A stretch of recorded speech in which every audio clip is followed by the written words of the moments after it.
Good afternoon, everyone. The House Taxation meeting will come to order. First item of business would be requests for bill introductions. Representative Younger.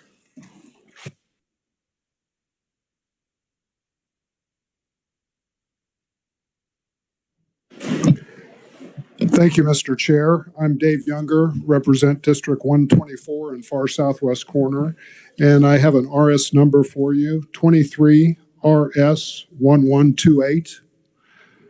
23 RS 1128. And that's for Grant County. They would like to build a new jail. Their jail was built in 1972. It's in bad condition. They would like to be authorized to have a 1% sales tax for this. October 2023, they will pay off the hospital bond, and the county will be debt-free after October 23rd. Very good. Committee, are there any questions or objections? Seeing none, the request is approved. Representative Stogsdill. Thank you, Mr. Chair. I have three requests here. The first one is RS 1132, and that is establishing a refundable income tax credit for tuition payments made to post-secondary education institutions. And the second is RS 1134, and that establishing a refundable income tax credit for direct payments made by employers to student loans on behalf of a qualified employee. It's a pilot program to incentivize employers to help pay for their employees' student loans. And number three is RS 1135, and this is hold on a second here. No, I'm going to retract that one right at the moment. So just be those two. Okay, Representative, would you mind giving me I missed writing that first one down, the 1132 refundable tax credit for 1134. Okay. Okay, committee, any questions or objections? Seeing none, the requests are approved. Are there any other requests for bill introductions at this time? Seeing none, we will move on to opening up our hearing on House Bill 2061, and I would turn to the revisor's office for an overview on that, please.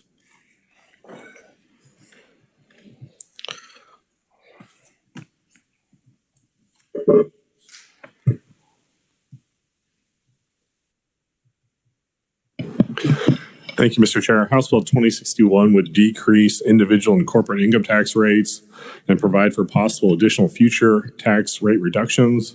The bill would also decrease the rate of privilege taxes. Under Section 1 of the bill, a possible future rate reduction in individual and corporate income tax rates would occur in the event that the actual tax revenues to the state general fund exceed the estimates of revenue. The rate reduction would equal the percentage decrease that equates to the difference in amount of actual tax revenues that exceed the estimates. The provision would commence in fiscal year 2024 to possibly first apply to tax rates in 2025 and thereafter. Section 2 of the bill would decrease the privilege surtax for national banking associations and state banks from the current 2.125% to 0.88%, and that would start in tax year 2024. Section 3 would decrease the privilege surtax for trust companies and savings and loan associations from the current 2.25% to 0.96% starting in tax year 2024. Section 4 would establish an individual and corporate income tax rate of 5% for tax year 2024 and thereafter, however, subject to possible decreases as provided in Section 1. For individuals, the income tax rate would apply on taxable income that would be in excess of $30,000 for married individuals filing joint returns and $15,000 for all other individuals.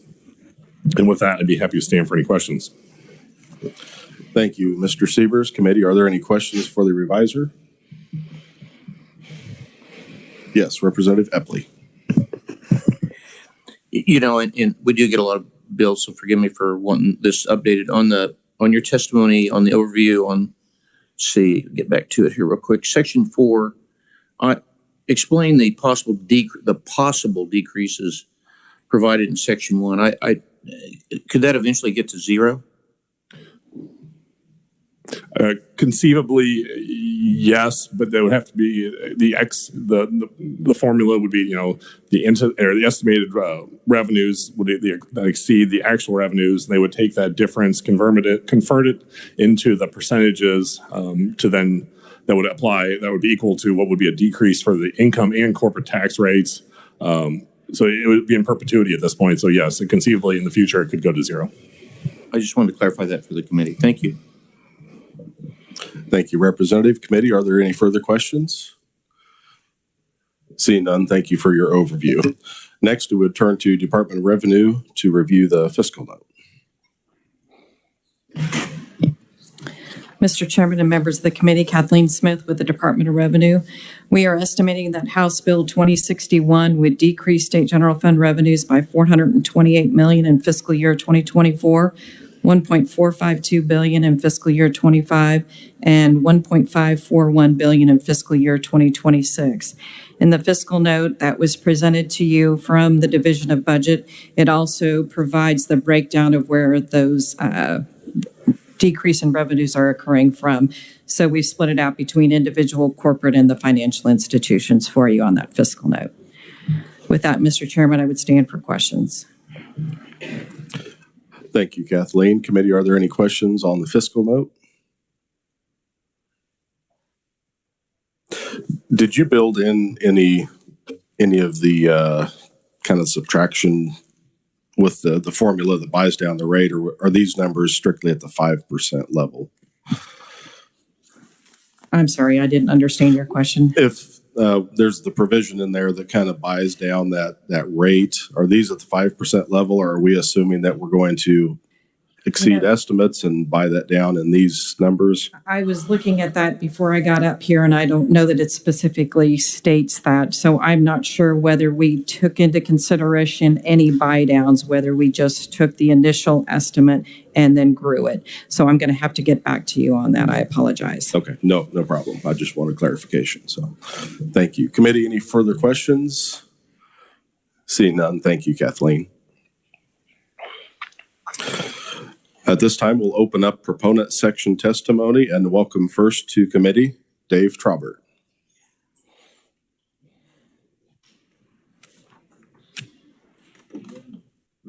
Thank you, Mr. Chairman, members of the committee. Dave Traubert, CEO, Kansas Policy Institute. We're here to support this bill. Kansans need, they're pretty desperately in need of tax relief. I'm going to touch on that in a minute. But I know there's a lot of angst over that fiscal note you just heard. What we would recommend is if we could, especially if we could get, as my math teacher used to say, show your work. If we could get all of us look at the numbers, how those fiscal notes are derived, we could find a number of different ways to implement a responsible tax relief that is still going to have a balanced budget. I'll just give you one example. It seems like the largest cost on the individual side would be exempting the first 15,000 single, 30,000 married. Instead of exempting it, you could maybe take it to 2% and then use the same buy down mentality on that rate as you do on the top rates. There's a lot of different ways you can do it. The main thing, though, is that we really have to have tax relief in Kansas. It is, I guess if you were to sum up the state's tax policy into a marketing slogan, it would have to be, hey, at least we're not Nebraska. Everybody around us does better. Kiplinger says we're the third worst state in the nation on taxation for retirees. The Tax Foundation says Kansas has the highest effective tax rates on mature businesses in the country. We have some of the highest effective property tax rates in the nation, according to the Lincoln Institute of Land Policy. All of these things are working together, and that's a large part of why we're in our fifth straight decade of economic stagnation.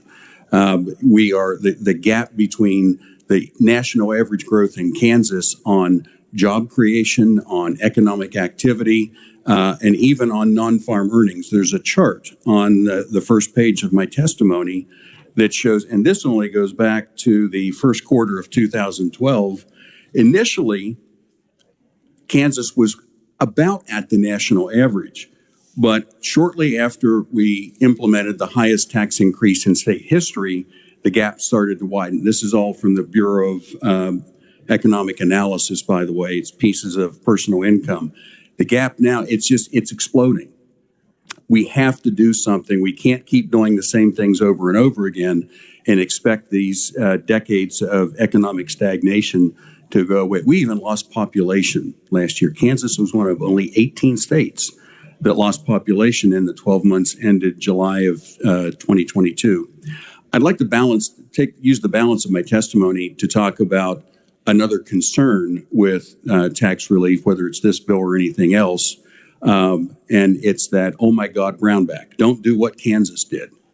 There was unquestionably challenges with the Brownback tax plan, but it's all documented in this book. We brought copies for everyone. There's a few extra on the side over here.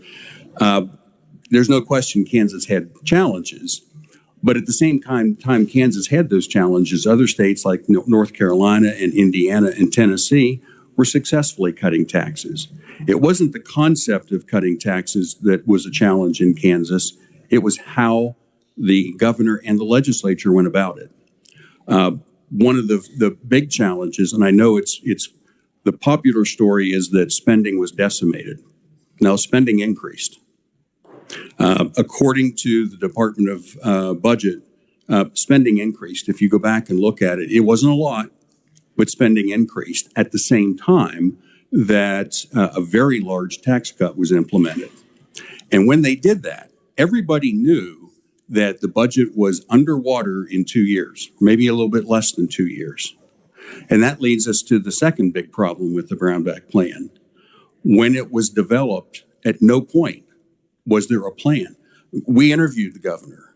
He never had a plan, even on the first, what I'd call the skinny cut of $350 million over 5 years. And then it ballooned to $3.5 billion over 5 years.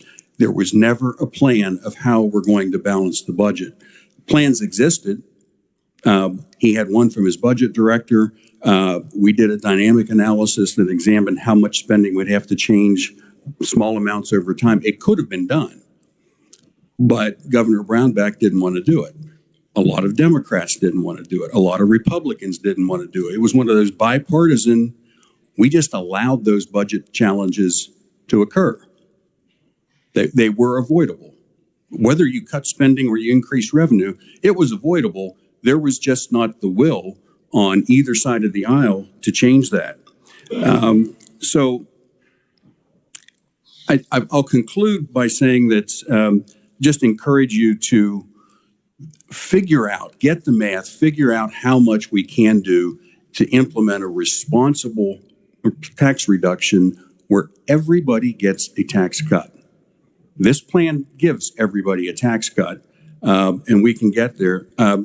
I'd also suggest that on the targets, if we could maybe, instead of the buy down based on exceeding revenue estimates, those estimates are notoriously wrong.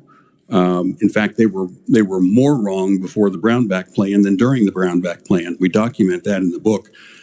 Set a target, whether it's a 2%, 3% increase in revenue, and if you exceed that, then you know what the target is, and you can buy it down from there. And with that, Mr. Chairman, I'll be happy to stand for questions.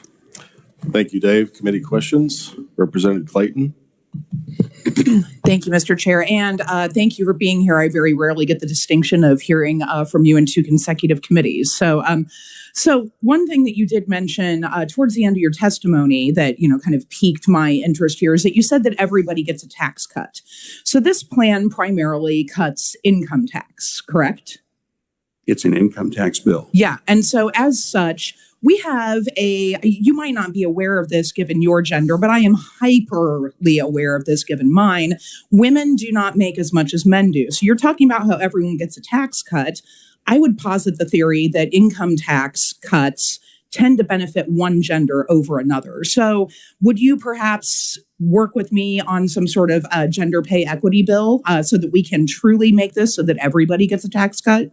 Because I think that our sales taxes tend to be too high. You and I might agree on that. You might agree with a lower the rate, broaden the base type of theory. We haven't discussed sales tax yet. I'm sure we will at some point. But looking at this, to me, this bill looks like it benefits one gender over another. So can you speak to that? Because when you say everybody gets a tax cut, I just mostly notice the guys and got to look after all of my constituents. So let's talk about that. Well, Representative, I'd say that income taxes are applied the same. It doesn't. There's no gender involved in taxing income. It's men and women pay the same rates. Now there may be some differences. There are ways that you can, without just moderating. It's interesting. We've looked at ways to try to raise teacher pay by giving them merit pay. Most teachers are women, by the way. There's no interest in doing that. This is not a gender issue. This is not a race issue. This is a tax issue. Everybody needs a tax cut. No, I would not, to answer your question directly, would not work on a gender plan, whatever you describe. No, we need to reduce taxes. You do that the same for everyone. I do want to just push back on this just a little bit. You say that this isn't a gender issue or a race issue. It is a tax issue. The way that we tax our citizens is a direct reflection of our morality. We often hear about the way that we budget is a direct reflection of our morality. But the reason why our tax plan is so important is that it tells our citizens who we are and what we believe about what government should cost and who pays for it. I was looking in the index of this book, and I would like you all to do an update. The title of it is What Was Really the Matter with the Kansas Tax Plan? The Undoing of a Good Idea. There are a lot of people in this room who worked really hard and put in a lot of hours to undo that idea, and they deserve credit in the index. So in the updated versions, I hope that that is added in there. Well, thank you. Thank you, Mr. Chair. I appreciate the recommendation. We will not be issuing an update to it. We might have to write another one in 5 years after we see how this one goes, hopefully to say this is how this one worked. Representative Sanders. Thank you, Mr. Chairman. Dave, you're right that fiscal note is just stunning. Now, that being said, I agree with your basic premise that we definitely need to cut taxes in this state. What I'm wondering is, how did you come to 5%, and what can you say to assure me and this committee that that's not too much too quick? Well, I appreciate the question, Representative. I can't say where 5% came from because this isn't something we developed. But I'd be happy to run the numbers. As some of you know, I'm a recovering accountant, so I kind of geek out on those things. If we could get that information from revenue, if we could see their models of how they came up with the fiscal note, it would be a relatively, I'd almost say, fun exercise to run 20 or 30 or 40 different scenarios to see how they played out. But you're relatively comfortable with this number. Which number? 5%. Yes, it can be done. Now, that depends on what you do with the first bracket. I think from what we've been able to determine, it's that first bracket of 15 single, 30 married, where a lot of the money is, because everybody gets that reduction. So if you scale that down, the more you change that, the easier it is to bring down the top rate. It could come down to 5 1/4 and just take that top rate away and go to the middle rate for now, and then you're buying down 2 rates. Thank you for your testimony. Thank you, Mr. Chairman. Representative Corbett. Thank you, Chairman. you're right about most everything that was said there. Kansas, as you know, has lost population. Businesses are gone. And just like when we heard the governor's speech for the state of the state, there was nothing in there to bring anybody here. And if we don't do something, we're going to continue to lose people. And retirees are going to leave. And we're going to sit here and just try to take money. I mean, just like you said, with property, vehicles, sales tax. There's not a one tax that we're not kind of in the top 2 or 3 in the country. So the people here need a break. And You might even call that immoral. maybe. So, but we'll hope we get something done for them. Representative Miller. Thank you. Thank you, Mr. Chairman. And thank you for your presentation. You did mention one thing that Kansas was one of 18 states that lost population last year, I believe.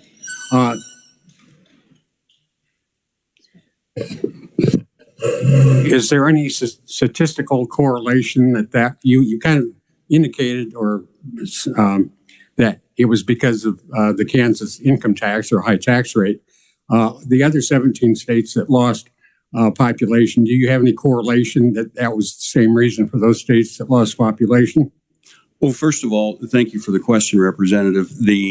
I'm sure that the reason Kansas lost population is a wide range of issues, taxes being one.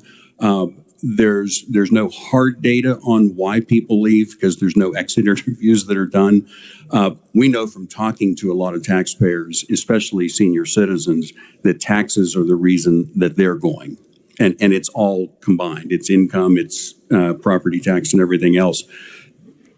There were, I haven't run numbers, but just from what I can remember of the map of states that lost population, a lot of them did happen to have very high tax rates.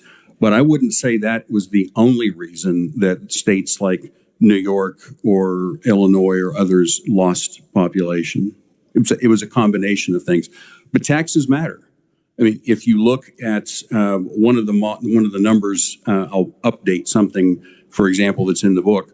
Now, the states that have the tax income have less than half the job growth that the states without an income tax have.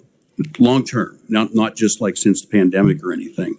And it can be done. A lot of states have cut taxes and are still, Iowa, for example, is going to a flat tax over time. Kind of the same, a different model, but the same kind of a buy-down mentality. People understand that it's, we provide basically the same basket of services from one state to another, but some states, like Kansas, spend a lot more per resident to provide those services, and people are making, I'd say, a good a judgment value that state, all told, with its taxes and everything else, is a better value proposition for them than Kansas. We've lost on domestic migration. We've lost population every year since the late 90s. But now we're losing population overall. Previously, the birth rate exceeded the death rate. And so you had enough gain on that side to offset most of the domestic migration loss. Now it's getting worse. Thank you. Just wanted to clarify it. Mm-hmm. Representative Helgerson. Thank you very much for being here. When you've testified before, you've advocated for broad-based tax relief. This is income tax. How do you feel about the sales tax? In particular, because I have heard in this committee more people say that there's better economic return for reducing the sales tax than an income tax. And then I have one follow-up question. Okay. Well, first of all, thank you for that question, Representative. I've not seen any research that would indicate that there's more economic return with a sales tax reduction than an income tax reduction. Income taxes are known to be one of the most have the largest negative impact because you're taxing productivity. If you tax that, you're going to get less of it. I'd also point out that reducing the income tax is better for the state. And we only have to go back and look in the last recession, 2008, 2010. And when we touch on this in the book, and if I remember correctly, over that 2-year period, income taxes fell by 21%, whereas sales tax was only down 5%. So it's in government's best interest, whether it's state or local, to have more of a reliance on a sales tax than on an income tax, because it's a much more stable revenue basis. And I don't know that anybody moves from one state to another because of a sales tax rate.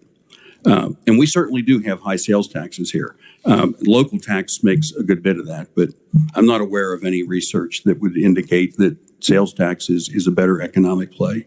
I'll see if I can dig up that research. Yeah, I'd like to see it. For every sales tax dollar that we collect, most of it is spent, again, in the economy. Income tax has a tendency to sit back and be put into savings or other avenues. Sales tax, usually it's spent right away, but I'll see if I can dig that up. Okay. The second question, and more importantly, you could comment, by coincidence, we had a discussion in appropriations today about size of government. And actually, for the small vote that we had on one issue, the majority of the Appropriations Committee decided we wanted more government and didn't want to reduce it. And ultimately, that's what it comes down to in this committee and in the Appropriations Committee. Do you want to have more spending or do you want to have more tax reductions? And the majority of the legislature in the last several years have said, we want to have more spending rather than more tax reduction. And that's what it comes down to. There isn't a consensus on a regular basis to reduce spending, and that's what it would take in order to move ahead with the agenda. I understand and I agree that there is a bipartisan hesitancy, let's say, to reduce spending. Well, we're not talking about reducing spending in this. There are ways that you could implement a tax reduction and that you could still have spending grow over time. The key is to control it and make sure that, especially as you are trying to spend more on whatever it is, that you first look inside what you're already spending to see what isn't necessary or what's inefficient. That never, ever happens in Kansas and most states. It just doesn't happen. It can be done, but this is not about reducing spending. This is about making sure that you don't spend. You can't have spending going up 6-7% a year when revenues are growing 3%. Okay. One final question, just in the interest of time, Representative Haswood. Thank you, Mr. Chair. So I was curious on why an equality of a tax cut, not equity. Seeing some criticism from this type of legislation, it puts the burden on more working class folks instead of the equity of folks who make a higher income and paying their fair share to contribute to the overwhelm of our state budget and funding that goes to working class folks that need that extra help in equity policies. So I was just curious on why should we should be supporting this equality of a flat tax and equity? So that's a great question, and I'm glad you raised it. I've never gotten a consistent answer when I ask people, so what's your definition of a fair share? Have you ever tried that? What's your definition of a fair share? And because it stumps people but I think a lot of people believe, because of some media reports they've seen, that somehow the people with the highest income pay the lowest taxes. It is just the opposite. And Kathleen could tell you, because we got the data from revenue.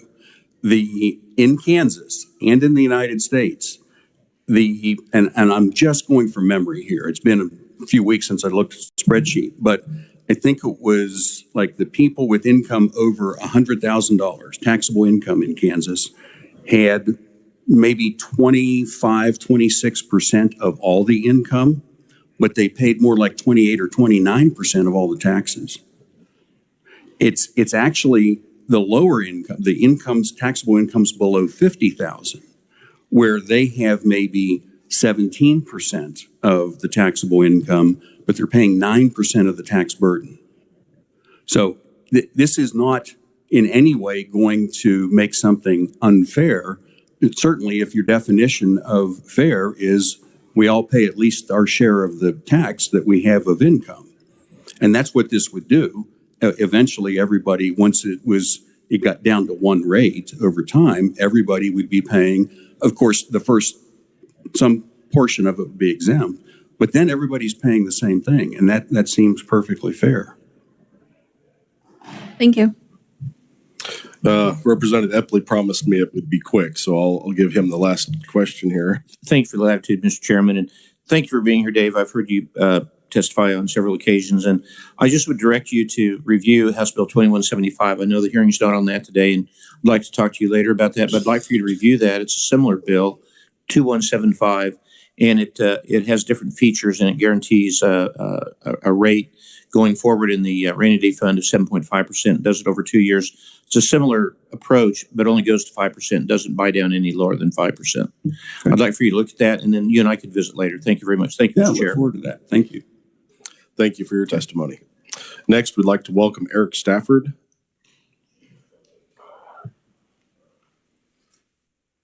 Thank you, Mr. Chairman and members of the committee. Appreciate the opportunity to be here today in support of House Bill 2061. I tried to come up with something clever in utilities this morning and failed, but in honor of Valentine's Day, the size of the fiscal note is reflective of how much I love you all. So appreciate, oh, I think you're so full of it. Good afternoon. Appreciate the opportunity to be here today. Focusing on the personal income tax side, which I think is the plan, and corporations, corporate income taxes tomorrow. I'd first kind of like to start in reverse order. You'll notice the table in our testimony, table 4.4 to Representative Haswood's question on the share of adjusted gross income and tax liability. 0 to $24,999, 8% of adjusted gross income, but their tax liability is 0.2% of the total tax liability. You go to 100,000 to 250, 32% of adjusted gross income, 39% a share of tax liability, 250,000 plus, 18% share of AGI, 23% of tax liability. So again, I think Dave answered that question correctly in terms of what's equitable. And if you go to a single rate, then everybody's paying 5% on whatever they earn. Why is the fiscal note so high? Well, we don't have our own internal legislative research department at the Kansas Chamber. And in order to, knowing what conversations have been in the past on a single rate on personal income taxes or corporate income taxes, the argument against is often the impact to low-income individuals in the state. This would result in a tax increase on that first bracket from 3% to 5%, 3.1%, I guess, to 5%, which is why we just went ahead. Let's exempt the first 15,000 of everybody. What does that cost? We don't know. Well, we found out it was a lot. There are definitely going to be more economical ways to accomplish a neutral impact on the first $15,000 or income of individuals that are earning, $15,000 to $30,000 or 0 to 15,000 that are paying that 3.1% rate. Earlier this session, I caught Kathleen after a hearing just to say, do you guys have the demographics? One curiosity of mine is those earning 15,000 or less.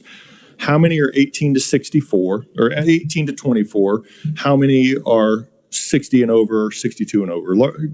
Basically, just to get to the point, like how many of these income taxpayers are supporting families or dependents that they might have in their household, just to see if there's any sort of impact. They don't have that data, unfortunately, so we can't break it down further to see what the impact would be on those individuals. But I think if I remember right from an article that was published from the Sunflower State Journal at the beginning of the session, Catherine from the Tax Foundation, who testified last week, stated that you can raise the standard deduction in the state of Kansas to $10,000 and have a net savings of $63 for those earning $15,000 or less. So again, there are different levers that you can pull.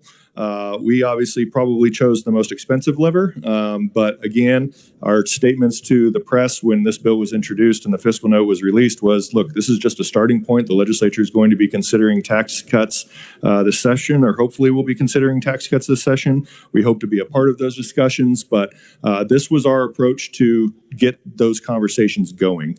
Why did we choose 5% was a question that was asked earlier, because there was a bill last year that was 4.75, and we thought, well, if we're going to have that exemption in there, it's probably going to cost a little bit, so let's bump it up to 5 and see if we can neutralize that some, and that didn't quite work out as intended. Again, we didn't know what we didn't know.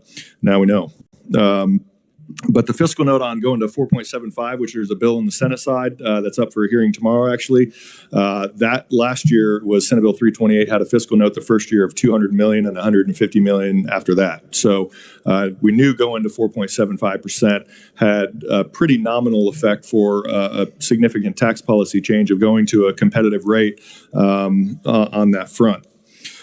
So I'll stop there on the personal income tax side and focus on the growth trigger, because that does apply to both personal and corporate income taxes and what we were looking at there. Dave mentioned North Carolina. So North Carolina in 2013, right after the Brownback tax cuts in 2012 here, passed pretty comprehensive income tax reform, both on the corporate and individual side. They lowered their rates, flattened their brackets, and they put a growth trigger in there. We got that growth trigger language and asked that that be included in this bill.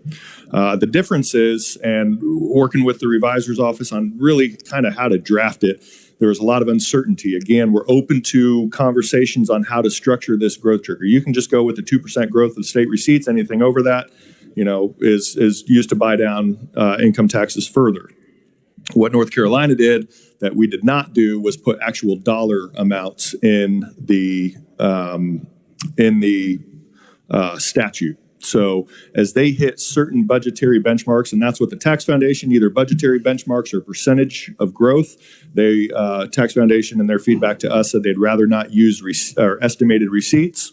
Understand, but again, this was just our start to work towards a more perfected plan over the next few months with the legislature. So not opposed to any of those ideas. I just felt like it's important to give you a little bit of background as to why the bill was drafted the way that it was. I think it was Representative Epley that asked the question, does this go down to zero? Yes, it currently does. But we would be open again. I think if you got to 2-3% over time, that would be a very, very competitive position for the state of Kansas to be in. That would be a very attractive place for investment within our state. Our focus here, our goal here is to grow the state. We want more people here. We want more businesses here. We want more investment here. So then you have more taxpayers spreading that liability out to the state. That results in more revenue growth to the state. So, looking back just on the governor's budget, the good thing about the governor's budget, every year that they release it, they put the state general fund receipts. And you see that growth, especially since 2020, when we received about $7 billion in revenues, and now we're starting to talk about 10. So we've had a 30% increase in revenues over the very short time period. And I don't know what's temporary, what's not. We don't know what's temporary, what's not. We don't know how those revenues are going to be adjusted in the future if a recession hits. But with inflation, as things cost more, sales tax revenue is just automatically going to be higher. Income taxes, as people earn more due to inflation, are just automatically going to be higher. So there is some of that that's just going to automatically built into our budget. And we have to look at how do we right size government, to Representative Helgerson's questions, and what level do we feel is appropriate. And I think for the taxpayers and being cautious of taxpayer resources, I think if they could have some of that money back after government experienced a 30% growth in receipts, I think that would be very well received by constituents of everyone on this committee. So our goal here on this legislation is to ensure that we are not increasing taxes on anyone. We want everybody to receive a tax cut, or at least be held neutral. And again, we'll just reiterate, I think there are various ways to get there that would be good for the state and good for Kansas taxpayers. So happy to answer any questions that this committee might have. I hope that does give some perspective in the background on how this bill kind of came about. So thank you, Mr. Chairman. Thank you, Mr. Stafford. Representative Hoheisel. Thank you, Mr. Chairman. Thank you, Eric, for being here today. Mr. Chairman, I do have two different questions for Eric, if I may. The first question is, do you guys have a rough estimate on how much exempting the first 15,000 costs? Out of that fiscal note, so I can't remember. I don't have it right now. I got the browser. Hold on just a second. I don't think it's broken down on the individual side. How much is the rate reduction versus how much is the exemption? I think it just says here the individual cost is 1.26. So that is the rate reduction. That is the trigger. If you look at going from our current 3-tiered structure to 4.75, and we're not going that high, if it was 200 million the first year and 150 million after that, then I would assume it's probably going to be 150 and 125 or somewhere around there, 175, 125, ballparking it. But it's not currently broken out in the fiscal note. But going to 5% would be less than the 4.75 that was around last year. Okay, Mr. Chair, if I may, my second question. You've probably had a hand in maybe crafting this bill, and I've been reading through it. There's a comment made earlier, and I just want to clarify. If we go to 5%, this would tax me at 5%, the same as it would tax my wife at 5%, correct? That's correct. Thank you, Mr. Chair. Committee, any further questions? Representative Butler. Thank you, Mr. Chair. So I just need some education here. So we're doing individual tax cuts, talking about that. But then we go into section 2 and section 3, talking about the privilege surtax, or the privilege surtax cut for banking. And the way I understand it, banking they don't pay taxes now, right? So, except for the surtax. They pay a privilege tax. They don't pay the privilege tax. That's what I meant to say. Yeah, so and I do plan to talk about that tomorrow. I'm happy to answer questions today, but I did plan to address that tomorrow as to why that's in the bill and the reasoning behind it. I think it's in there. We're talking about. So it's in our. If you could, I'd appreciate it. Sure. Yeah. So basically, they don't pay corporate income tax, and so they do pay a privilege tax. That was asked from our members that are financial institutions. Can we have an equitable reduction in the privilege taxes to what you're offering in the corporate income tax? And we had no objection to including that in the bill. So that's why that was put in there and why it was drawn the way it was. They looked at, what percentage decrease are you drawing down the corporate income tax? And they took the same percentage reduction for the privilege tax. Does that answer your question? I think I need some more education on it. It's just because they're not paying corporate income tax across the board, the banks, trust companies, and those kind of things, and they're paying the privilege tax and then bringing that down the way it is. I probably just need some more education on it. Yeah. Well, I know a guy that I might be able to refer to you by the name of Alex Orrell, so I'll make sure we do that. Thank you, Representative. I apologize, committee. I should have clarified that at the beginning. We are splitting this bill. It's one bill, but we're splitting it up for hearing purposes. Today, we're going to focus on just the individual. There'll be a lot more specialized testimony with the corporate and privilege tax tomorrow. Representative Sawyer. Thank you, Mr. Chairman. Okay, Eric, you said your goal was to give everybody a tax cut, right? Yes. Okay. Well, if we reduce the sales tax, that guarantees everybody gets a tax cut, right? Everybody pays sales tax. Sure. Yeah. And we are in the process of eliminating sales tax on food, so that will help everybody, right? I'm sorry, I couldn't hear that question. Well, I guess it gets down, if we really want to give everybody a tax cut, it seems a lot simpler and easier to cut the sales tax than to mess with the income tax, where, as you found out, it gets very difficult to try to make sure everybody gets held harmless. You end up with a huge fiscal note. Well, I'm not disagreeing with you.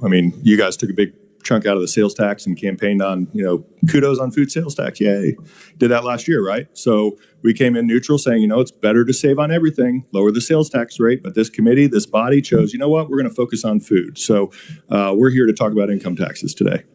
Last year it was food, but we could look at the overall sales tax rate. That would be a way to give everybody a tax cut. Easy. You know, I think a bite of the apple on income tax, sales tax, if that's the direction the committee wants to go on kind of an all of the above approach, I would argue we probably have the resources as a state currently to focus on an all of the above approach. Thanks. Any further questions, committee? Representative Bryce. Thank you, Mr. Chairman. Just a quick question. It's just, maybe I'm slow, but looking at this fiscal note and the large numbers that I think surprised some people, does that take into account potential increased economic activity that might mitigate that because of a lower tax rate? Thank you, Mr. Chairman. No, good question, and I think that's something that's been discussed throughout history here before of what they call dynamic numbers. And I don't believe the Department of Revenue runs dynamic numbers. They just look at the static impact, and looking at static impact is perfectly fine. There's nothing wrong with doing that, but I think you have to assume that if Kansas could position itself to become more competitive in our tax climate, then we would look to, I think, see more natural investment versus the apex and incentive-based investment that people would consider and help attract folks to Kansas. But we could talk sales tax, we could talk property tax. Overall, all tax policy in the state of Kansas is rather mediocre. I think it was Senate President Ty Masterson kind of modified the Ad Astra state motto one time, said to the stars with mediocrity when referencing tax policy. And that's kind of where we're at, often overlooked. But you have to be, we are competing against 49 other states in our tax policy. We're competing on energy costs, we're competing on schools, we're competing on infrastructure, we're competing on all of the above approach. But taxes are definitely a large factor that's under consideration when folks are looking where to invest in. Representative Epley. Thank you, Mr. Chairman. And Eric, appreciate you being here. And, we've had this discussion before, but I'm going to ask you here in this public venue. And I just want to find out, after what happened through 13 through 16 and with and the poor growth in our economy at that time, which really just a reflection on where we ended up, but we were in a bad situation. And I guess in the state. And what I want to ask you is, why not do this over 2 years, trying to maintain an adequate SGF rather than going in 1 year to 5%? And somewhat like what we did, what this body did with the food sales tax, doing it over 3 years rather than doing it all at once. That's question number one. Question number two, why not maintain going from three tiers to 2 tiers, maintaining the lower rate and lowering it at a commensurate rate along with going to 5% on the upper rates? Why not do that? And finally, third question is, why not on the exemption? That's a big bite. Why don't we just leave that alone and not, because that's gonna lower our reserves even more, and just leave the exemption alone on the first $15,000. Thank you, Mr. Chair. Okay, so there's quite a bit to unpack in there. I'm going to start with going back to 2012. So something that Dave didn't really touch on, he kind of talked about it, that they have their book that was written for the new members. So the plan signed into law by Governor Brownback was a plan created by the former Senate president and vice president, along with the House or Senate minority leader, that took out all the pay-fors. They took the small business exemption all the way down to zero immediately and refused to really seriously come to the table when it came to tax policy. That bill became law. That bill became law and took a large chunk of revenue out of the budget. But then we also increased spending, as Dave did mention in his testimony earlier. And you can't subtract, I don't remember the raw numbers off the top of my head, so don't quote me on this. So this is just, I'm using it as an example. You can't take out $800 million of tax cuts and increase spending by $700 million and expect to be surprised when you're starting to have budgetary constraints, right? So there's that. Okay, so we're trying to not go that approach. We're trying to go to a single rate. You've seen that across the country. It's easy to calculate, easy to administer for individuals. You can surely go the 2-tiered system as you're discussing, and then use a growth trigger to draw that top tier down to the lower tier And so you constantly have, through growth of state receipts, whatever trigger mechanism that this body comes up with, to where then you ultimately get to one rate. So, if you're going to go to one rate or go to two rates and then do it over time through growth, surely that's a possibility that could be considered. The faster way is obviously to go to a single rate and play with the standard deduction or exemptions. Like I was saying earlier, we didn't know the impact of what that trigger or the exemption would be. Obviously, it's significant, way higher than what we anticipated. So is that realistically on the table right now? Probably not. I mean, I'm not naive to the jobs that you all have. But again, we put that together as the starting point. We could have gone the route of the standard deduction, but we didn't know what that exemption would be. We just knew what some of the arguments in the past have been on a single rate. Thank you for your response. Thank you, Mr. Chairman. One last question, Representative Clayton. Thank you. And I appreciate you bringing this up. I was not here in 2012. So can you remind me when the bill became law?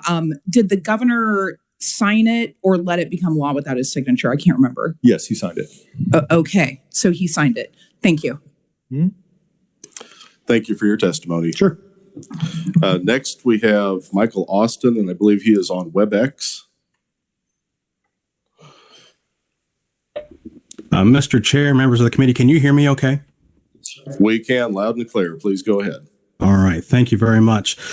Good afternoon. My name is Michael Austin. I'm an economist by trade, here representing Americans for Prosperity, Kansas. I apologize for not being physically there to testify today. I have a couple of kiddos who are under the weather, but I really do appreciate the committee taking the versatility and flexibility to allow me to testify to you via Zoom, via WebEx here.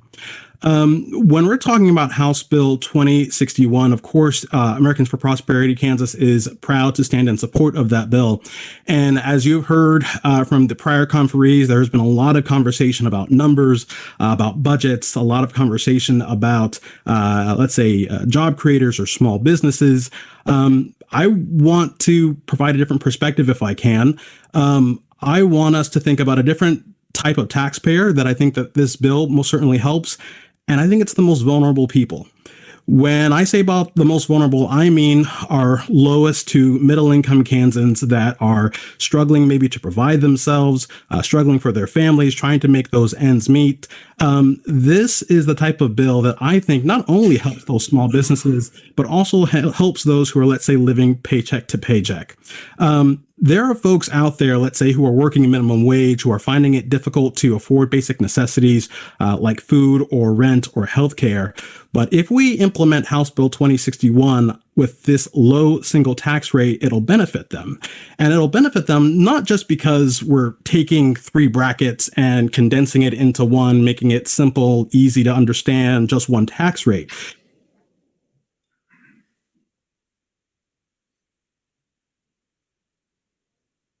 Lost. Representative, if you can hear us, you've lost connection with audio and video. We'll wait for just a few moments to see if we can reconnect. That makes such a great point, too. He was going to make a dynamic point. It's really a long one. It's a power pose.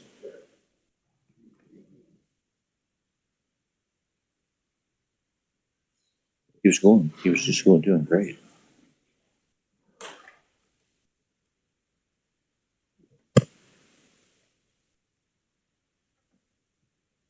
Okay, in the interest of time, I think we'll go ahead and move on. We do have several opponents to cover here.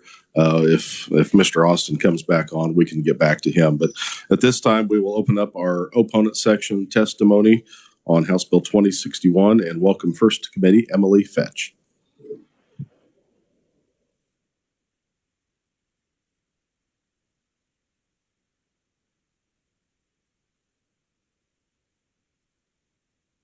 You might turn your mic on.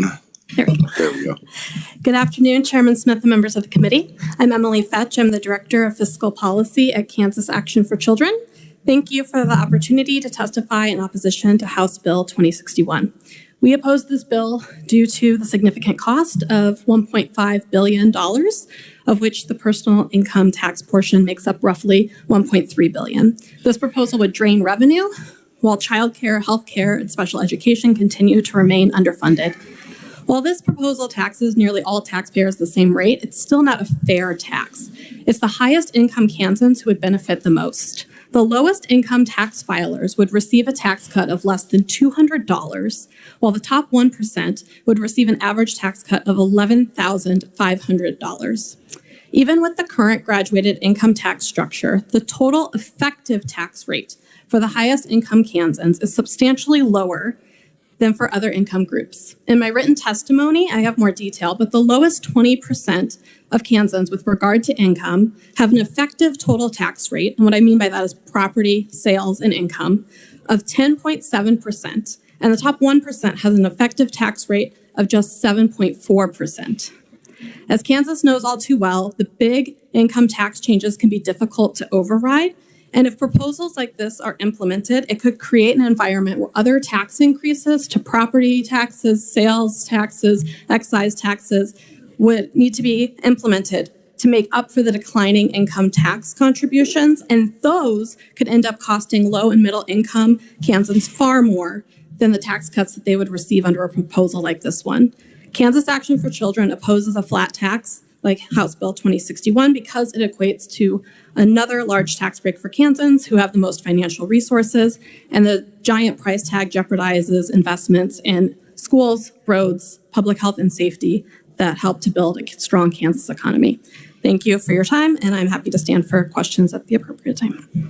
Thank you, Emily. Committee, are there any questions? Representative Sawyer. Yeah, thank you, Mr. Chairman. Yeah, I want to follow up.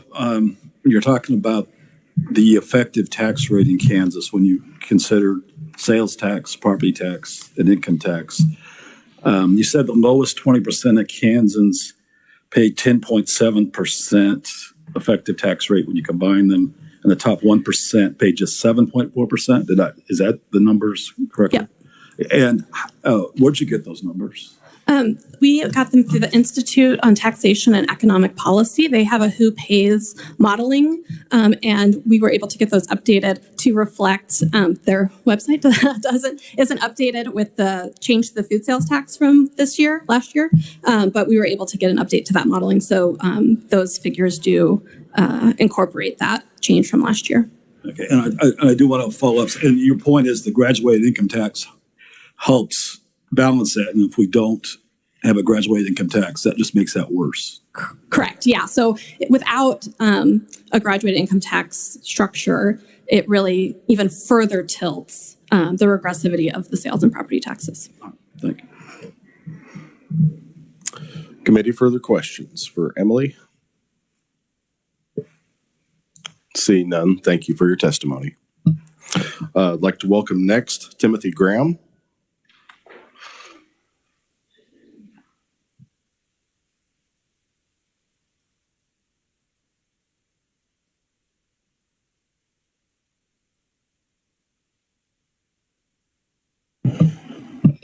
Everybody hear me? Yep. Chairman Smith, members of the committee, my name is Timothy Graham. I'm from KNEA, Kansas National Education Association, and I'm here today to testify in opposition of 2061. KNEA believes that changes in tax policy should not only consider the impact on the average Kansas citizen, but also the overall impact of the Kansas budget. We oppose any tax policy that would impact the stability of the state budget and or prevent the constitutional funding of Kansas schools. We also oppose the creation of an imbalanced tax structure that unfairly burdens low-income Kansans, as been mentioned before in previous testimony. So we oppose this basically on two bullets if you read my testimony: fairness and feasibility. A lot of what I have written in here would just be redundant, but I will answer a question that was asked earlier by a conferee, or maybe it was a rhetorical question by one of the, from one of the previous conferees. What is a fair rate? And the previous conferee says that's a question that stumps everybody. And I understand that. How do you come up with a fair rate? I guess I would say, or I would argue, that our tax burden should be relatively painless. So let's think about the wage earner that has an adjustable gross income of $15,001. That person would pay, based on my calculations, $712 in state income tax. But if you're a millionaire, you would pay, that same individual, if they became a millionaire, would pay $47,500. $47,500. That's relatively painless. If you can pocket $950,000 of adjusted gross income, you can live in almost any house you want in Kansas. You can eat about anything you want. You can drive whatever car you want. You can send your kids to whatever school you want. But if you're making $15,000 a year, that's $712 that you're paying to the state of Kansas. That might buy you 20 Big Macs. That might get you to the gas station for 10 fill-ups or less. What's the $712 going to do for you? That is a painful burden on a wage earner that's only making $15,000. So to me, even though that question is hard to answer, at the same time, the concept that I just laid out shouldn't be hard to understand. A flat tax is a regressive tax. It's a burden on the lower income individuals in Kansas. So I would ask, again, I'm going to skip over a lot of my testimony just because I don't want to be redundant, but KNEA has consistently advocated for proposals that foster financial stability by adhering to responsible tax policy. We believe that the overreaching theme that should govern Kansas tax policy is a balance between income taxes, property taxes, and sales taxes. And for a lot of you that have been here over the years, I know you guys get tired of the three-legged stool analogy, but that's basically what I'm explaining here. HB 2061 would negatively impact that balance, and it would either cause a shift in other taxes, as was stated before, or it would have to result in cuts. And so I'll just ask a couple rhetorical questions. If education, infrastructure, public safety, and social services are to remain intact without cuts, which revenue source will see the shift upon the passage of this bill? Well, let's say we're not going to cut anything. Let's say we're going to have a tax shift. If education, infrastructure, public safety, and social services are to remain intact without a tax shift, what programs is this legislature willing to cut? And then if revenue alone, if the surpluses that we've seen in the last number of years alone are the genesis for such a change in tax policy, what are we going to do when those surpluses shrink or even worse, become non-existent? So in closing, this is the time where a political person would get up and invoke the name of the former governor and the former legislature and make a big old stink about unfair tax policies and all the stuff that I'm sure you guys will say on the floor of the House when you debate this bill. I'll leave all that up to you. But I do want to remind you that we've been down this path before. There's a lot of people to blame, and let's not go through this pain again. Thank you, sir. Thank you for your testimony. Committee, are there any questions? See none. Thank you. Next, I'd like to welcome John Lee via WebEx. Can you hear me? Hello? Yes, we can hear you. Okay, sounds good. My name is John Lee. We are local tax simplification research and economics professor with 15 publications. We support to reduce Kansas tax rate for everybody if we can balance our budget. But for this bill, we do not support because of 5 reasons. The first reason is this bill reduce tax revenue too much? And where can you find the such as 1.3 billion extra money? Number two, for income like 1 million, income tax will be reduced by 7,292.50 cents, less compare with existing tax system. Number three, this bill still has two tax brackets, 0% and 5%. And I just jump to the number 5. Our existing individual tax system is very complex with multiple tax brackets and 22 pages with holding tables, also 48 with holding formulas. This bill does not focus and resolve this existing tax problems. We do need a simple, fair, and long-term solution.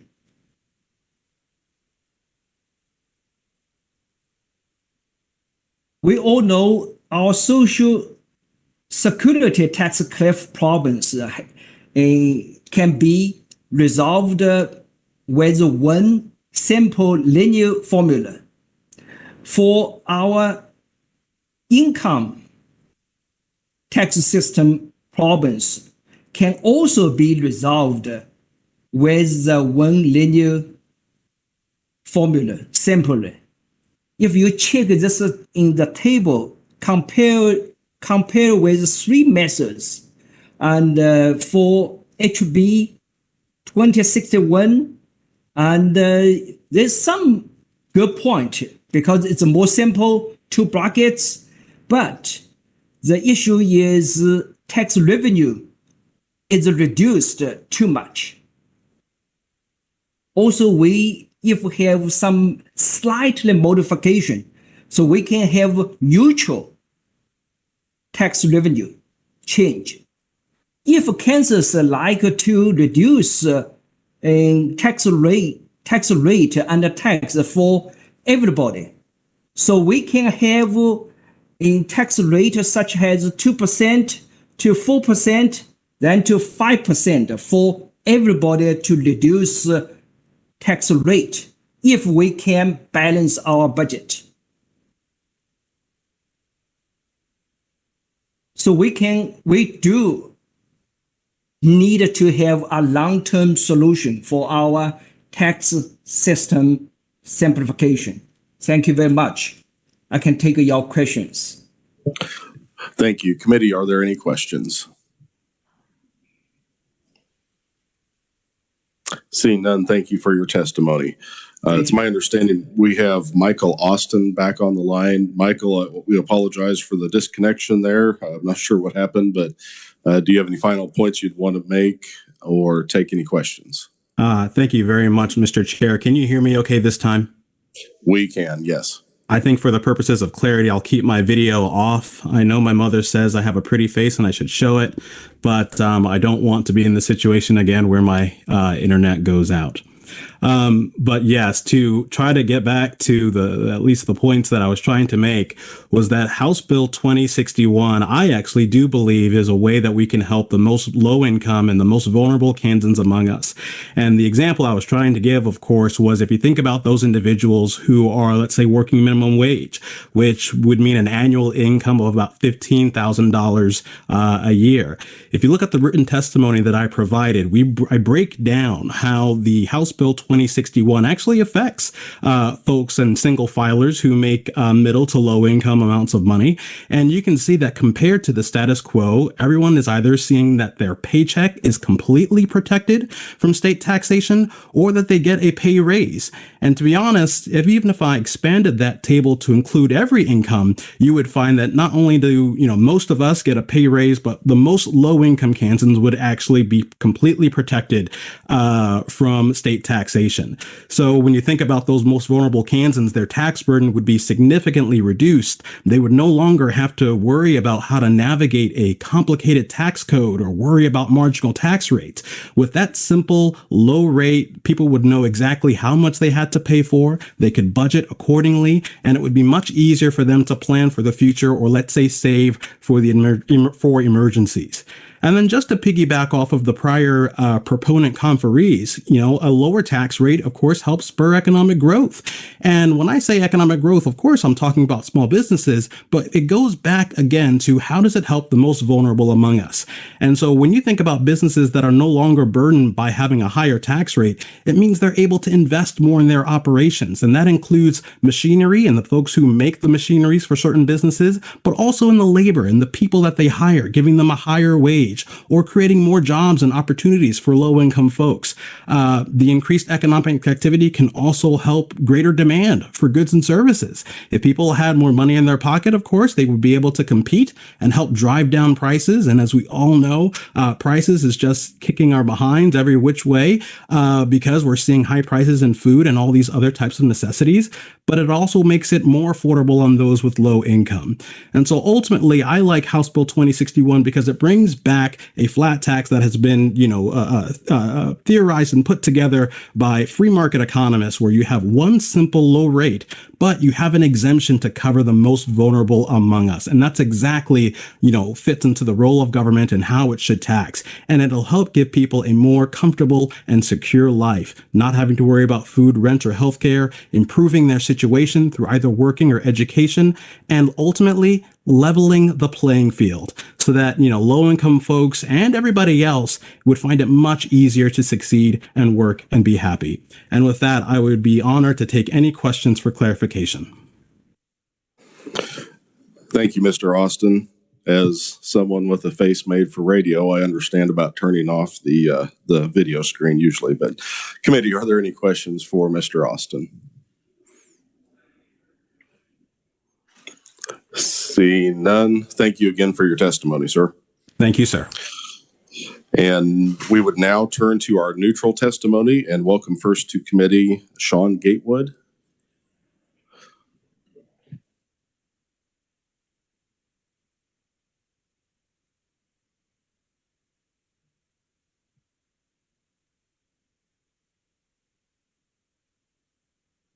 There we go. Thank you, Mr. Chairman, members of the committee. I appreciate the opportunity to come before you and testify today. I and my partner run a group called the CanCare Advocates Network. For those of you that are not on health committees, we are paid for by philanthropy to look out for the interests of all of those that are served by the CanCare, the state's Medicaid program. And so I spend quite a bit of my time doing exactly that in all facets that I can imagine. So my job here today, I don't generally come before the tax committee, as you're aware. I don't really care how you get money and what the tax policy is. It's that you have money so that we can pay for the state's agreed upon priorities. So let me talk a little bit about sort of the healthcare system and what our status is right now in the Medicaid program and in health in general in Kansas. So when we talk about Medicaid, most folks think that that's they have a sort of a misconception of who is actually on the CanCare program. The largest number of people that are served by the CanCare program are sort of moms, babies, kids. It's by far the biggest population. But where the money gets spent is in long-term care. It's folks that are living in their homes, home and community-based services, and in long-term care facilities. So with that, I'm sure you all have heard of the various wait lists. And so that is something that, as we look back, and frankly, in preparing to come testify before you today, I looked back at a couple of years ago when I did this exact thing. I came to this committee and I testified about the state of healthcare in Kansas. And I looked at our wait list. And keep in mind, this is a time of pretty unprecedented prosperity as far as the state's budget goes.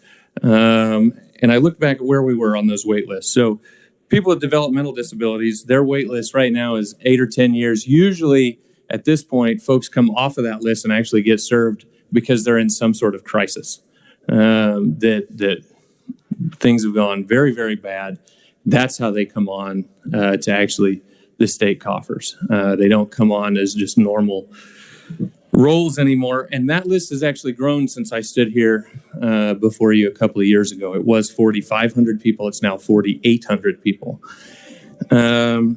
People with physical disabilities, it's now 2,300 people. It grew by the same 200 or 300 in this time of, like I say, where the state coffers are at all-time highs. We just have not made as much investment, I would say, as what we maybe should have. And part of the problem with that is we've actually created kind of a class of people. Most of you probably are not really used to dealing with what's called a personal care attendant. That's the folks that go into people's homes. And they help people with their sort of daily living activities. This is the folks that come in and they help people with bathing and whatever else. Well, in Kansas, the state of Kansas sort of decided to protect itself for some federal rules and a lot of other stuff I don't really need to get into, protect themselves from liability. We pay those folks $10, $12 an hour, and they are not really eligible for, this is only on the self-directed side for those of you who know what I'm talking about. They are not eligible for benefit. So if I have 3 clients, you, and you, I'll work for 10 hours for you and 20 hours for you and another 10 hours for you. I don't get paid while I'm driving between those. I don't get overtime. Who's going to pay me any kind of benefits? There's no access to health care. So, we didn't expand the state's Medicaid program. That would be access to health care for that particular individual. And there's no paid time off or anything else. The state has created this problem, and that is one of the biggest reasons we cannot build capacity to serve these waiting lists. There are other institutionally sort of built-in things. But let me move on just a touch. So autism. These are all children under the age of 6. It's a tremendous rate of return if the state is to serve them. Because if you get kids and you get them into rehabilitation early when they're young, you can have a high rate of return. We are right now serving 50 children in the state of Kansas, 50.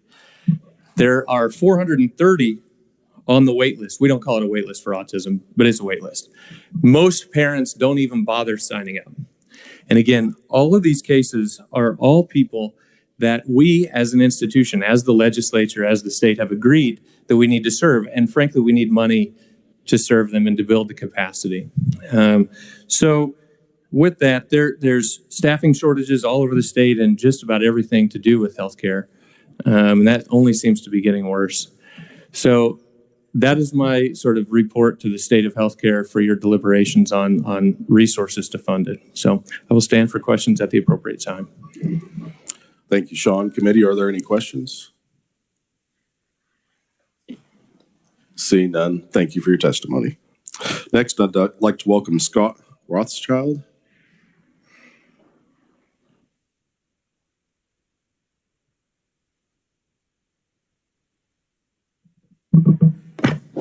Thank you, Chairman. Thank you, committee members. My name is Scott Rothschild. I'm with the Kansas Association of School Boards. Thank you for the opportunity to present testimony on House Bill 2061. I hope I'm not the last conferee between you and Valentine's Day, but if I am, I apologize. The Kansas Association of School Boards generally stays neutral on tax proposals that do not directly affect K through 12 funding, but we wanted to share with you our concerns with this bill. Because of the fiscal note, we feel the legislation would have an indirect negative impact on the investment in public schools approved by the legislature, the governor, and the Kansas Supreme Court to provide suitable school finance under the Gannon settlement. A particular concern is the part of the bill that would require future tax decreases based on tax receipts as compared with the latest revenue estimates. This plan seems dicey, to say the least, since we have witnessed in recent years wide fluctuations between receipts and the prior revenue estimate. It could also tie the hands of future legislatures when faced with emergencies. In addition, in the future, Schools and other public services will need increased funding to compensate for rising costs, inflation, and the ability for districts to pay suitable wages to recruit and retain highly qualified teachers to promote student success. Our Kansas school leaders are extremely appreciative of the funding increases from the Gannon settlement. The additional investment coincides with some impressive results for Kansas students. Kansas public schools are seeing record high school graduation rates. More students are getting career and tech training, getting more dual course credits, and enjoying post-secondary success. This year, Kansas was one of only 6 states in the nation in which ACT scores held steady. Kansas schools are catching more kids earlier who may need some type of assistance because of learning challenges. These accomplishments occurred even in the face of the worst education disruption in the last 100 years. Our teachers and local school leaders deserve a huge shout out for all they have done with the investment that Kansas taxpayers have provided. We have also recently seen the announcements of major business investments in our state, so having a skilled Kansas workforce has been a factor in these decisions. Investment in Kansas public schools is economic development, and that investment requires a steady revenue source and one that is not undermined by overreaching tax policies. Thank you. And if you have any questions, I'll be glad to answer them. Thank you. Committee, are there any questions? I've got one. I kind of want to start off with a comment and then a question to you. First of all, because we don't get KSB in tax very often. So Right. we'll make your time worthwhile here. I was elected in 2016, came in 2017 when we were overhauling the school finance funding formula and also overhauling so I respect the connection between the two. I would like to ask, I know we've talked a lot about the fiscal note of this bill. Is there a sustainable amount that you have in mind that we could provide some sustainable tax cuts to our families in Kansas and still be safe? I don't have a number. I mean, there are so many proposals floating around, and this one is $1.5 billion, maybe more. I think trying to race to zero on the income tax, would be a mistake because it would take away, one of the major legs of our three-legged stool, and we would not have that equity or equitable source of revenue. The flat tax also makes the income tax the sales tax, basically. It's flat, it's regressive. People who make less, it's more painful to them than people who make more, even though it's the same rate. So I'm kind of rambling, but no, I don't have a number. And you probably have a number, but I think everybody, if they had to come up with a number, would have all different numbers. No, thank you for that. Committee, are there any final questions? Seeing none, thank you for your testimony. Committee, that concludes the conferees that I had appearing before the committee, but I always like to give a chance if there's anyone that would still like to appear before the committee, either as a proponent, opponent, or neutral on House Bill 2061. Seeing none, we will close the hearing on House Bill 2061. And I would like to quickly work House Bill 2041, if we could. That is the sales tax exemption on community theaters. If the revisor has that ready, we'll do a quick overview and then take a look at that bill. Thank you, Mr. Chairman. House Bill 2041 would provide a sales tax exemption for purchases made by a not-for-profit corporation exempt from federal income taxation and operates a theater in the state of Kansas that would provide the provide the following: the creation and production of novel works or for concerts or productions, the employment of full-time theater staff, a board of directors, and governance of the organization that provides a partnership between the board and the theater staff and a connection to the community by ensuring sound business and financial practices, and a commitment to bringing new thoughts and ideas to the governance of the organization. The dedication to providing strong educational commitments to the community in which such theater is located. And lastly, the commitment to providing ongoing live theater as an art form using available local resources. Thank you. Committee, are there any questions? I did want to clarify, if you remember when we had this hearing, it seemed like there was a little bit of confusion over if it was just for the cost of some of the production goods or if it is a full sales tax exemption. And the way it's written, it is a full sales tax exemption, correct? That is correct. Okay. If there are no further questions, yes, Representative Sawyer. I just trying to remember the fiscal note. 129,000 annually. Is that what we decided? Something to that. Okay. We'll turn to research for that. The fiscal note that prepared by the Division of the Budget on the bill indicates that the fiscal year 24 amount was $155,500 of all funds revenue reduction, and $129,000 of that was state general fund. And if you'll remember, committee, sometime in the testimony, they estimated the impact for their specific theater. That was a little bit higher than the sum of what Eddie would have got, just given you there, because they were also taking into. Did you have a comment, Representative Sanders? So just real quickly, the impact on the individual theaters, I've got 5 of them. In Wichita, it'd be 50,000. In Lawrence, it'd be 30,000. In Salina, 27,000. In Topeka, 24,000. And Abilene, 3,000. So it's a relatively small impact on the state budget, but it would have paid huge dividends for these individual theaters. There are no further questions, discussion? I just want to move the bill. Okay. Representative Bryce, do you have a question? I do have an amendment to introduce, if that'd be appropriate. Yes, this would be the right time. Should I discuss that now? Yes, if you want to just briefly discuss your amendment, we will get a second, and then we'll see if there's any more discussion. Thank you, Mr. Chairman. I have an amendment being passed out that would broaden the scope of this bill to cover not only existing theaters, because a lot of small towns, as in my district, they have old theaters that are being restored, and they are also facing, even though they're 501c3 tax exempt, they pay sales tax on restoration costs.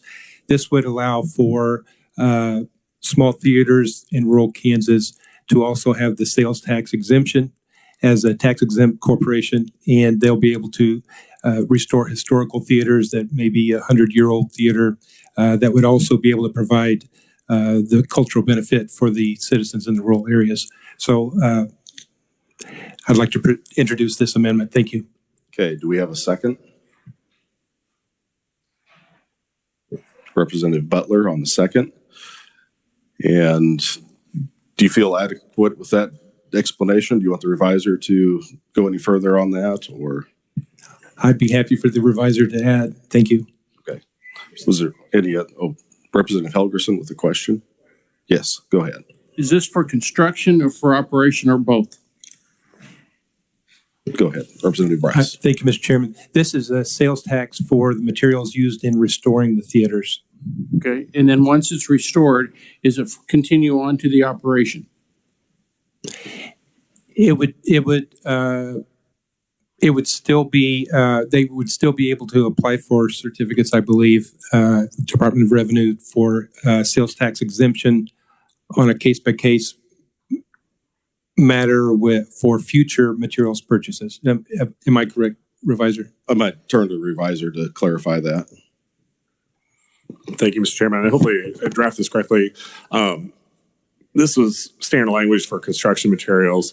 When an entity purchases items on behalf of the entity, those would be currently sales tax exempt. When doing construction, generally the items are purchased by the contractor, so the sales tax exemption doesn't flow through to the contractor to purchase building materials. So the language here is fairly standard in that regards to adopting the exemption for property that would go into construction materials. And the exemption will apply to those entities currently operating or that intend to operate pursuant to the requirements that currently exist in the bill. The underlying sales tax exemption would still exist and continue on. This would just essentially add on an additional exemption for these particular purchases by a contractor. Representative Helgerson. The operational, the ticket sales, et cetera, that's exempt then up too? Adam. The underlying, yes, exactly. The underlying sales tax exemption that is being discussed in the bill, underlying bill, would still exist, yes. So purchases made by those entities that would qualify would still be sales tax exempt. Okay, thank you. Okay. Representative Bryce, I have a question. Have you quantified any of this for a fiscal impact for the committee's knowledge? That would be difficult to say. I could, if I could just say an example of an impact locally on a theater. Midland Theater in Coffeyville, Kansas has spent $80,000 on sales tax for construction materials, and they're restoring a 100-year-old theater. So the purpose of this is, of course, to help these tax-exempt corporations not to be able to restore these historical buildings in rural Kansas. Thank you. Okay, so you don't have like a statewide estimate on what? No, sir, I have nothing like that. I see. Representative Sanders. Thank you, Mr. Chairman. While I appreciate what the representative is trying to do, it really is not in keeping what this bill is about. Now, if you would like to bring this as a separate bill, I could be supportive of that, but I view this as an unfriendly amendment. Committee, any further discussion on the Bryce amendment? Seeing none, Representative Bryce, any closing comments? If it'd be appropriate, I'd like to move this amendment be adopted. Thank you. Okay. Committee, you've heard the motion to amend from Representative Bryce. All in favor, please say aye. Aye. Opposed, no. No. The noes appear to have it. The noes do have it. The amendment fails. We are back on the discussion of the underlying bill. Any further discussion or amendment? Representative Epley? I close. Well, we haven't made a motion yet, so you can make the motion. I thought, it's been so long. I'd like to move that we pass out House Bill 2041 favorably for passage. Sir. And a second from Representative Hoheisel. Sorry, he beat you, Jerry. Committee, you've heard the motion. All those in favor, please say aye. Aye. Any opposed? No. Motion carries and the bill is passed. So, committee, that concludes our work for today. Thank you very much. Apologize for a few minutes late, but we are adjourned.